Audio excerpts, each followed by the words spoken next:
Assalomu alaykum. Bugun sizlar bilan Dr. Ali choyining ipakli ko'rinishi, ya'ni ipakli shakldagi Dr. Ali choyi haqida suhbatlashamiz. Ko'pchilikni qiziqtiryapti, nima uchun ipakli ko'rinishda chiqarildi, nimaga oldingi ko'rinishlardan emas degan savolga asosiy maqsadimiz bu ipakdan foydalanish. Ya'ni hozirgi kunda avvallari juda ham ipakda qadri baland hisoblangan, hozirgi kunda ipak ishlab chiqarish jarayonining o'zi qiyinlashganligi, mana shuni hisobiga ipakda qadri ancha yo'qolganligi uchun biz bu ipakdan foydalanish maqsadimiz.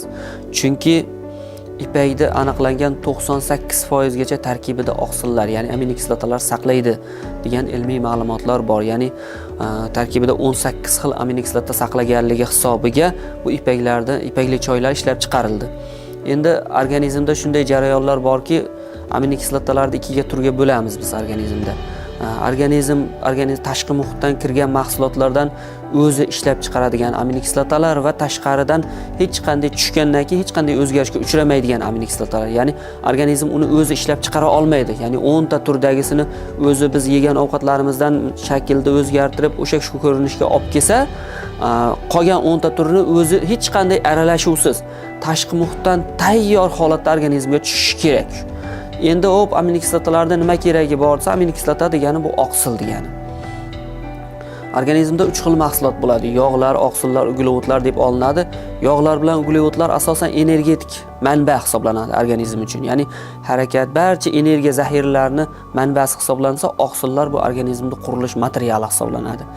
Oqsillarsiz organizm o'zini qayta qura olmaydi. Jamiki barcha organlardagi qurilish jarayonlari shu oqsillar bilan birgalikda ketadi. Sababi har kun davomida, soniya davomida, daqiqa davomida organizmda o'lish, tug'ilish jarayonlari ketadi. Ya'ni bitta hujayra nobud bo'ladi, o'rniga boshqa hujayra tug'iladi.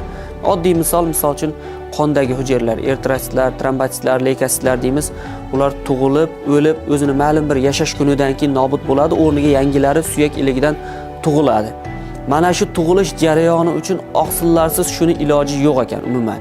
Agar oqsillar o'sha biz aytgan mayli 10 ta turdagisini biz ovqat orqali iste'mol qilib, organizm o'zi qayta ishlab yetkazib berar. Lekin mana 10 ta shakl o'zgarmaydigan turi bor. Buni tashqaridan tayyor holatda bermasak, biz organizm jarlikka qarab qular ekan. Sababi qon kamayib ketishi, mana oddiy misol, immunitet tushib ketishi deymiz. O'sha hujayralar yetishmaganligi uchun, o'sha hujayralar ishlab chiqarilmaganligi uchun shu narsa bo'lyapti. Buni ishlab chiqarilish uchun nima yetmayapti? Sifatli oqsillar yetishmayapti. Eng buni oddiy, juda ham misol uchun 10 ta turdagi oqsilni biz izlab topa olmaymiz. Nima uchun desa, hozirgi kunda ovqatlanish rejimi o'zgardi. Asosan bir xil turdagi mahsulotlar iste'mol qilina boshlandi. Tabiiy ko'rinishdagi toza oqsillar iste'moli anchayin kamayib ketdi. Mana shuni yechimini topish uchun biz ipakdagi o'sha 10 xil aminokislotani shu oqsilda, ipakda borligini aniqlab, shuni shaklda chiqardikki, insonlar o'sha 10 turdagi aminokislotani iste'moli uchun qiynalishmasin. Shunday choyda ichib bu mahsulotni iste'mol qilsinki, biz aytib turgan o'sha 10 ta turdagi yetishmayib turgan oqsillarning o'rni to'lsin aminokislotalarda. 10 ta aminokislota tushgandan keyin organizmda qayta tiklanish jarayoni zo'r bo'ladi. Qon ko'payishi, immunitet ko'tarilishi darrov joyiga tushadi. Infarkt, insultdan keyingi jarohatlangan hujayralarda qayta tiklanish jarayoni uchun tayyorda bu mahsulot. Ya'ni 18 xil aminokislotani 10 ta turi, 10 ta aminokislota tayyor shaklda tushgandan keyin organizm birpasda o'zini qayta ko'rib chiqib, qurilishlarda joy-joyiga tushirib, o'zini o'sha jarohat olgan hujayrasining o'rniga yangi hujayra paydo bo'lish uchun juda ham yaxshi sharoit yaratib beradi.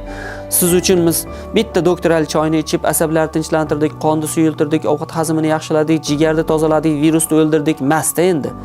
Endi biz qayta qurdik deb aytsak ham bo'laveradi bu orqali. Ya'ni organizmda bu tarkibidagi aminokislotalar bilan organizmni boshqatdan quramiz, xudo xohlasa. Mana shuning uchun ipakli ko'rinishda ishlab chiqarildi bu choylar. 30 yillik mehnatni yana ham chiroyli ko'rinishni ko'rsatish uchun ipaklarda chiqarildiki, insonlarimiz qiynalishmasin. Deb u tomonga bu tomonga davo izlab harakat qilishmasin. Deb bir dori-darmonlarga qaramlik paydo bo'lmasin insonlarda. Shunday oddiy choyni iste'mol qilsinki, organizm o'zini barcha ichki sistemalarni muvozanatga olib kelsin. O'zini qayta qurish jarayoni, moddalar almashinuvi, ovqat hazm qilish barchasi tekis ravon ketishi uchun mana shu shaklda ishlab chiqarilmoqda hozirgi kunda choylarimiz.